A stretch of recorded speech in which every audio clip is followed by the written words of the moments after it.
পাকিস্তানি একজন মুসলিম যুবক, সে সব সময় অ্যাডাল্ট ভিডিও দেখতো। তার এই গুনাহের কারণে তার কি করুণ পরিণতি হয়েছিল আপনি যদি এটা শুনেন, আপনার কলিজাটা কেঁপে উঠবে। আপনি আপনার নিজেকে ধরে রাখতে পারবেন না। ওই যুবক অ্যাডাল্ট ভিডিওর প্রতি এত পরিমাণে অ্যাডিক্টেড ছিল, সে অ্যাডাল্ট ভিডিও দেখার জন্য বড় একটা অ্যাডাল্ট সাইট থেকে অনেক টাকা খরচ করে সে লাইফ টাইমের সাবস্ক্রিপশন কিনেছিল এবং সেই ওয়েবসাইটের অ্যাক্সেস সে তার নিজের বন্ধু বান্ধবকেও দিয়েছিল। সে তার সকল বন্ধু বান্ধবকে নিয়ে অ্যাডাল্ট ভিডিও দেখতো। ঘটনাক্রমে একদিন যুবক ভয়ঙ্কর গাড়ি অ্যাক্সিডেন্ট করে মৃত্যুবরণ করলো। তার লাশটা যখন বাড়িতে নিয়ে আসা হলো, এলাকার মানুষ তার লাশ দেখতেছে। অনেকে বলতেছে এই ছেলে তো নামাজ পড়তো, এই ছেলে তো রোজা রাখতো, এই ছেলেটা ভালো ছিল। কিন্তু তার ভিতরে এত ভয়ঙ্কর একটা গুনাহ যে ছিল, এটা তার বন্ধু বান্ধব ছাড়া অন্য কেউ জানতো না।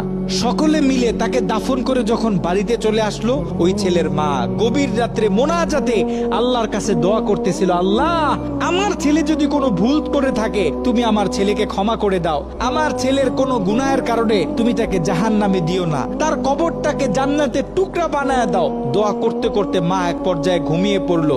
মা যখন ঘুমিয়ে পড়লো, তিনি স্বপ্নে ভয়ঙ্কর একটা দৃশ্য দেখলেন। তিনি দেখতেছে তার ছেলের কবরে আল্লাহ পাক জাহান্নাম থেকে কিছু ফেরেশতা নিযুক্ত করলেন এবং ওই ফেরেশতাদের হাতে বড় বড় কিছু কুড়াল, যে কুড়াল দিয়ে সকল ফেরেশতারা মিলে একসাথে তার ছেলের শরীরে আঘাত করতেছে। যদি তার ছেলের হাতে আঘাত করে তাহলে হাতটা কেটে দূরে গিয়ে পড়তেছে, যদি পায়ে আঘাত করে তাহলে পাটা কেটে দূরে গিয়ে পড়তেছে। তার ছেলে ভয়ঙ্কর ভাবে চিৎকার দিতেছে। ছেলের ভয়ঙ্কর চিৎকার শুনে মায়ের ঘুম ভেঙে গেল। মা উঠে আবার তাহাজ্জুদ নামাজের জন্য প্রস্তুতি নিলেন, আল্লাহ তাআলার কাছে দোয়া করতেছেন। দ্বিতীয় দিন গভীর রাতে যখন মা ঘুমিয়ে পড়লেন, তিনি দ্বিতীয় দিন আরো ভয়ঙ্কর চিত্র দেখলেন।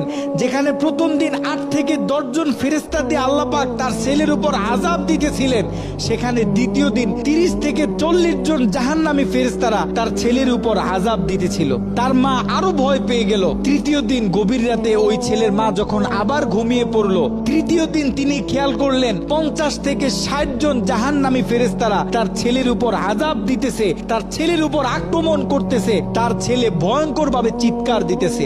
দিন যত বাড়তেছে আল্লাহ পাক জাহান্নাম থেকে তত বেশি ফেরেশতা তার ছেলের উপর নিযুক্ত করতেছে। মা ভয় পেয়ে গেলেন, মা ভেঙে পড়লেন। ওই ছেলের মা ছেলের বন্ধুদেরকে একদিন ডাক দিলেন, ডাক দিয়ে বলতেছে, দেখো, আমি আমার ছেলের উপর দিয়ে এই ভয়ঙ্কর স্বপ্ন দেখতেছি। তোমরা যাও কোনো আলেমের কাছে জিজ্ঞাসা করো যে কেন আমার ছেলের সাথে এমন হচ্ছে। ওই ছেলের বন্ধুরা মিলে পাশের বড় একটা মাদ্রাসায় চলে গেল। ওই মাদ্রাসায় ছিল একজন শাইখুল হাদিস। তার কাছে গিয়ে যখন পুরো স্বপ্নটা ব্যাখ্যা করা হলো, শাইখুল হাদিস